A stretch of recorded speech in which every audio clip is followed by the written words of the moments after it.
Okay, it is another day. As you can see, I have a flannel on. It's getting nice and cozy. I have a nice coffee, and we're ready to continue doing our background stitches. So now that we have all of our nice texture and outlines on this side, we want to kind of pull all of that together on this side to make it look cohesive. So I'm going to continue on with that same taupey gray color thread, and I'm just going to make those little V shapes that we talked about before.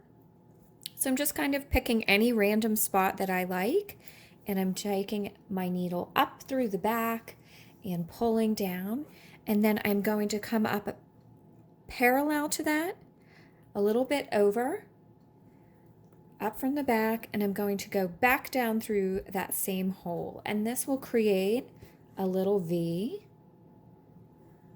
and I think that's really sweet. And I'm just going to go underneath of my fabric again, like we showed for continuing through on there, and just finding another spot to come out. And it can really be anywhere. The look here is just going to be kind of random.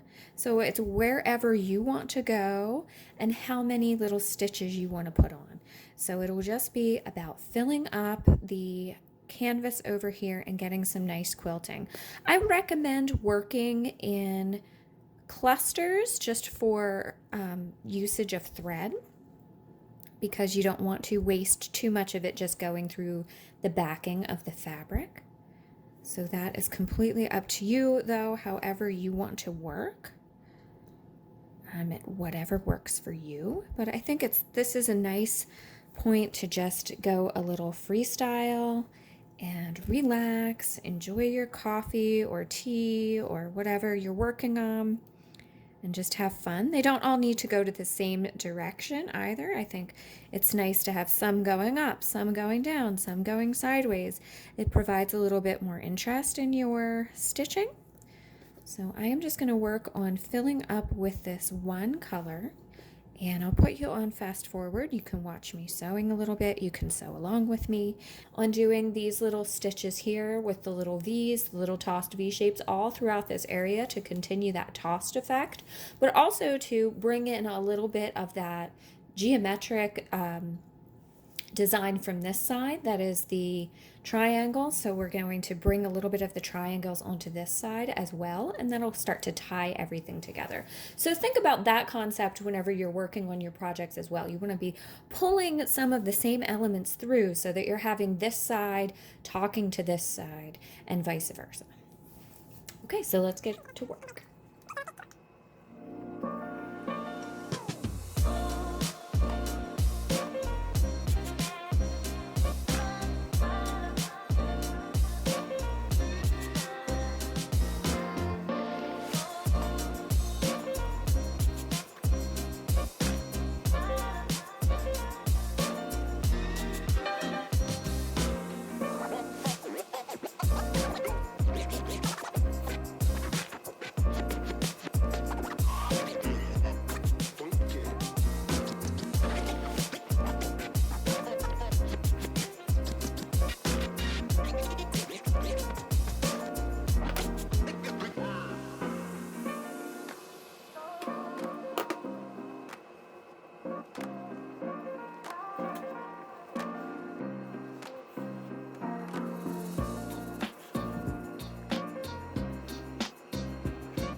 Okay, so I finished with all of my gray stitches, and I just wanted to point out that I did that in a way that it sort of knots it together. So like the old-fashioned version of tying a quilt is kind of what we are doing here with our embroidery stitches. So I just did little clusters of patches of them that holds all of those layers together, but just in little areas. So I made clumps that had that scattered effect as if they were blowing through the breeze, just like the leaves themselves. So it has that little tossed effect. I made sure to put some down along the edge and in the corner areas to stabilize that whenever I go to trim and to quilt. So you can see there's a patch that goes up along the side in the middle, and then it sprinkles through the center. Again, in the corner, there's the nice big tight cluster of sprinkles of those, and then they fade out around the leaves. The same down in this lower corner. There's a lot of them there that will hold and stabilize that, but I also incorporated them throughout and made little clusters around some of the leaves so that it gives that scattering effect. And then there are some that come down through this way. So you have that blowing, you have that movement. We're continuing the theme with the little triangles that echo our triangle motif on this side. Honestly, I started adding the orange thread and I simply didn't like it. So I'm going to skip that step.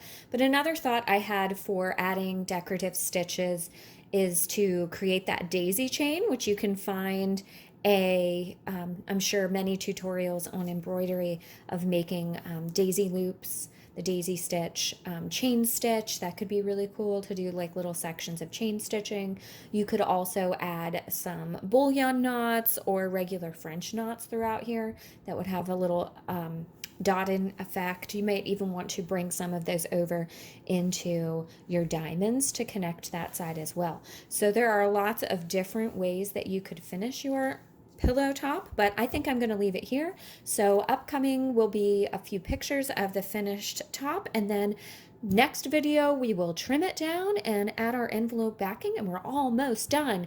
So I really appreciate you sticking with me throughout this process. I hope you're having a great time working on your Anniken pillow top and feel like you're learning a lot of new techniques or thinking in a different way. If you're enjoying what you're seeing, like, subscribe, hit the notification. I plan to keep going strong. I have an upcoming quilt that we will be working on in November and December. So make sure that you are subscribed so you don't miss that, as well as you could consider signing up for the Rue de Fleur newsletter so that you'll continue to get little updates as well as sale information from the patterns and soft goods Etsy shop that I have and any of that kind of thing, so you can stay connected with me and we'll continue to stitch and have a great time. So thank you for joining me today, friends, and enjoy your project.